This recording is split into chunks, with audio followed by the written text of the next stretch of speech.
Is there anything else you would like to say? If you don't mind, sir. No, go ahead.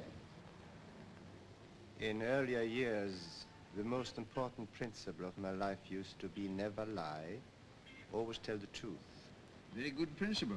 I hope you stick to it. Hello everybody. Today we are looking at The Life and Death of Colonel Blimp from 1943. So this movie is it's technically like a war movie because it's about war, but the events are kind of more drama romance. So it's the story of General Clive Wynne Candy. Because his last name is Candy, he's often called Sugar as a nickname. And at the start of the film we meet him, he's like this stuffy, old-fashioned, kind of foolish general, and it's World War II, so his ideas and attitudes are really outdated, so no one respects him basically. And then the film from there goes back and takes us back into his early life when he was younger, starting with the Boer War, where he's like all young and handsome and starting out in life. And back in that time, this sense of honor in the military and fairness was kind of still a thing.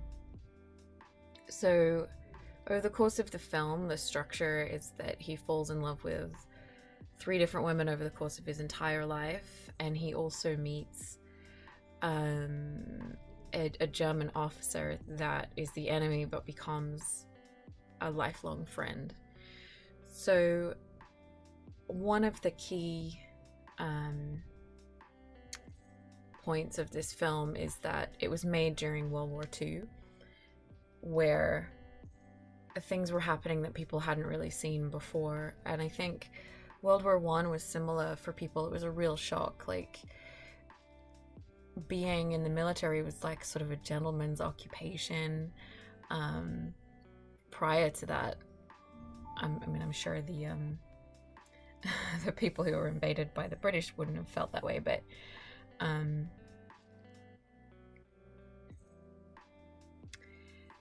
it's a different concept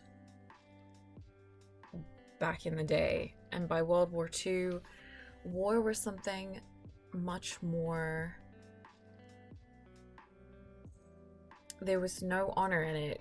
It was horrible. I mean, war is always horrible, but it was a different attitude.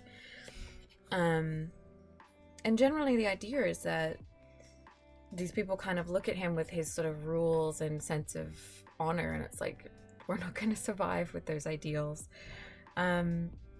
So the Colonel Blimp character comes from a comic from the early 30s, and he was a stereotypical kind of British type that was still around back then, who had been over in India or in the Boer War, or they're sort of like leftover people. And you kind of, they were pompous, they were kind of just basically irrelevant. They had really strong opinions about things, but they were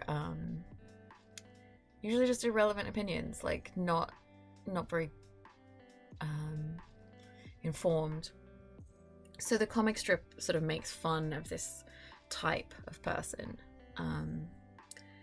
and I read a lot of Agatha Christie, and she has this character in her books as well, this kind of person that is back in England after spending time in India and just bores people with stories of tiger hunts and just things that are just, nobody cares, nobody's interested, and they're just kind of, they're irrelevant, these people. So I mean, I hate to call anyone irrelevant, but you kind of get the concept. So the film came out in the 40s, in 1943. So the war was actually on when this film came out. And Clive Candy is played by Roger Livesey. So he was like a UK theatre actor. And this is a film that kind of put him on the map. But he still continued to work in theatre. And I think he was in a few other things as well. But that's mainly his kind of wheelhouse. His love interest in this film, she's credited as... her character name is Edith Hunter, like on IMDb, but she actually plays 3 women in his life. So it's played by Deborah Kerr, who is, you'll know her from King and I, Affair to Remember. She's, I really like her, actually. She has this kind of way about her. She's very poised. She's very beautiful. She's kind of, her performances are quite heartfelt, but there's a kind of elegance and restraint about her as well. And she often said that the fact that she wasn't like a kind of flashy starlet type actually meant that she was able to work for longer. She wasn't like a flash in the pan. But I mean, I grew up on A King and I and Affair to Remember, so yeah, I feel like if she's in something, I'll kind of watch it. She's one of those people for me. The German officer, Theo, he's played by Anton Walbrook, who's also in Red Shoes and Gaslight. So the directing team on this one was Powell and Pressburger. So they did, they were a UK production pair, really. So they did Red Shoes, Black Narcissus, both of which we've talked about on the blog before. But they were like a team. They're most active in the 40s and 50s. But they made about 25 films total. And Pressburger would come up with the story and then they'd sit down and write it together.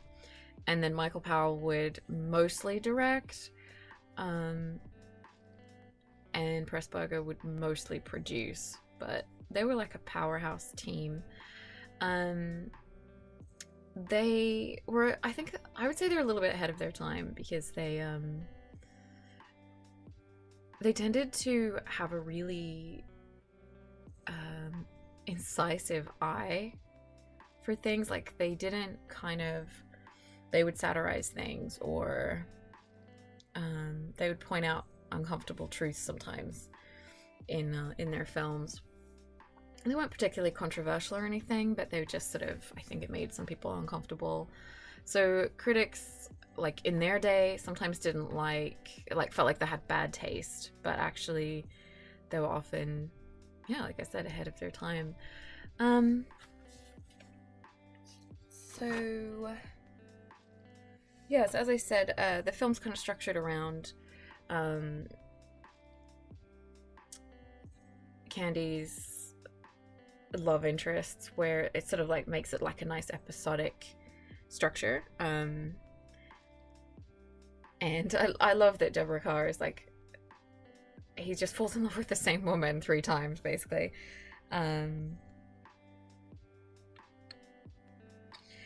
So actually another little performance to look out for is 2 spaniels, little cocker spaniels in this movie. Their name is Emeric and Spangle, and they were Michael Powell's dogs, and they were in a couple of Powell and Pressburger films.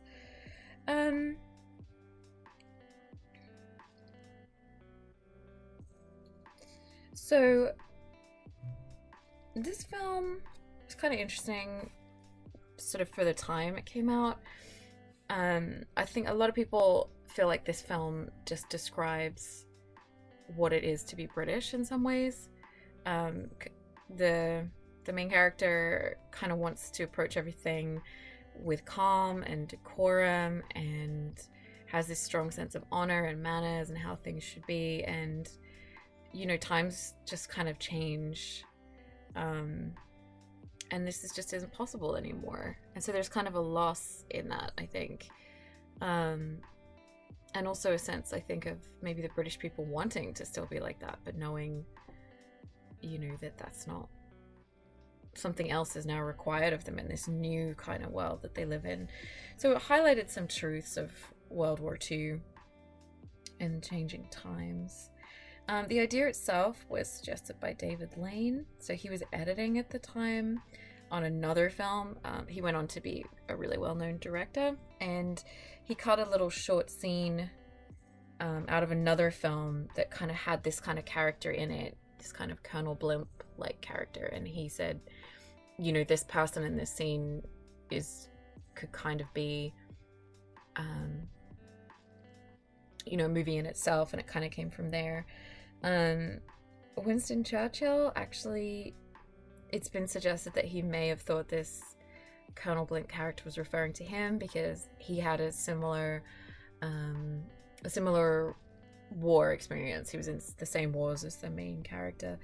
He also felt that, and he wasn't the only person, there was kind of this sense of like, it's 1943, the war is on, is this really the film that we need to see right now for morale? And, you know, it's probably a good time to celebrate the British character rather than, you know, poke fun at it or you know, kind of challenge people in that way. But he did actually, Churchill was going to ban the film at one point, but he changed his mind when he actually saw it. But he did put an export ban on the film so that the film couldn't be exported anywhere, which actually made for really good advertising because it was that, you know, controversial thing that does so well for movie posters. So yeah, it was kind of critics were very unsure about, it's very mixed kind of review. I think it's not the typical wartime film. If you think of something like Casablanca with all of its like heroism and romance, it's not that film. And if you think of some of the other, there's so many films that came out during the war that were about boosting morale and, you know, celebrating the sort of national character and helping people to sort of feel good. And a satire is not exactly what people felt was needed at that time. But that said, it was like the 4th highest grossing at the box office that year, so in the UK, so it was like pretty well loved and well received for all of that. The other kind of little thing that people didn't really like is obviously World War II, a sympathetic German character was very hard to find in the 40s, and I think there was kind of a response where people were sort of, you know, it's not really appropriate to be sympathetic to the Germans in any way, because in so many other films the Germans were the bad guys, but this German officer was actually anti-Nazi, so it's kind of like a much more complex concept for people in that era. It's not just clear cut, those are the bad guys, we're the good guys. So that's kind of some extra layers to the film if you're sort of watching it in that way. It was recut for the US, so it's a really long film, really, really long. It's, let me see, 2 hours and 43 minutes, so it's nearly 3-hour film. So it was recut in the US down to a 90-minute cut, and it was sort of chopped around. So if you watch the correct cut, it's like flashback, whereas in the short US cut, it's not flashback. It's linear narrative. So I don't know, I feel like that kind of takes a lot away from this film, because I think the importance of the way we kind of see older generations as being a bit useless, and then the flashback, you know, the then and the now, I think really serves like the emotional core of this film and brings out our sympathy for this character. So a little bit of a shame to do that, I think. But these things, I mean, there's so many stories of movies being cut and recut. This film kind of found a second audience in the 80s because it was restored and like re-released then, so it kind of found its niche again. And it has beautiful Technicolor imagery. Yeah, I think, you know, what I like about it is that the Colonel Blimp character is like such a buffoon and just sort of dismissed as being like useless and whatever, but underneath I feel like he's kind of tragic and he's kind of not keeping it together. He's got himself together, but it's like you would never know from meeting this person that he has this sort of rich backstory and his own personal tragedies, and that he can love very deeply, and you know, have loyal friendships and relationships, and I think that's really nice. I think that's kind of a theme that never really goes out of fashion, because we always see older people and, you know, dismiss them and dismiss their opinions, and sometimes that's the right thing to do. Sometimes they don't know what they're talking about, and that's what the Colonel Blimp character is. He doesn't know what he's talking about. But in this film we see like everybody was young once, everybody, you know, so I think that's really nice. The thing I don't like about this film is just how long it is. Like sometimes I feel like at 2 hours and 45 minutes it just keeps going. I'm like, you know, it's long, but it is quite like sort of lavish, and I think it does sort of say a lot about the British character, especially like of that time, and I do think it's kind of interesting to have that sympathy towards a personality type that was really common and that people would have known in the 40s and the 30s and been like, oh yeah, you know, like that's just like that guy. It's just like my mom's friend or whatever. So yeah, I think it's a pretty great film, really. It's definitely one that's considered a massive classic, especially of British cinema.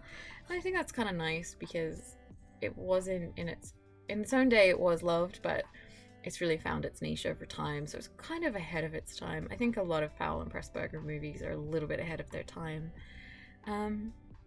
So yeah, I think if you want to check it out, it's definitely kind of recommended, but I do think whilst it has like great costumes and lots of drama and interest in that sense, it is long, and yeah, I think that might put some of you off that maybe don't want to watch an older, from the 40s, sort of basically 3-hour film. But yeah, that's the life and death of Colonel Blimp.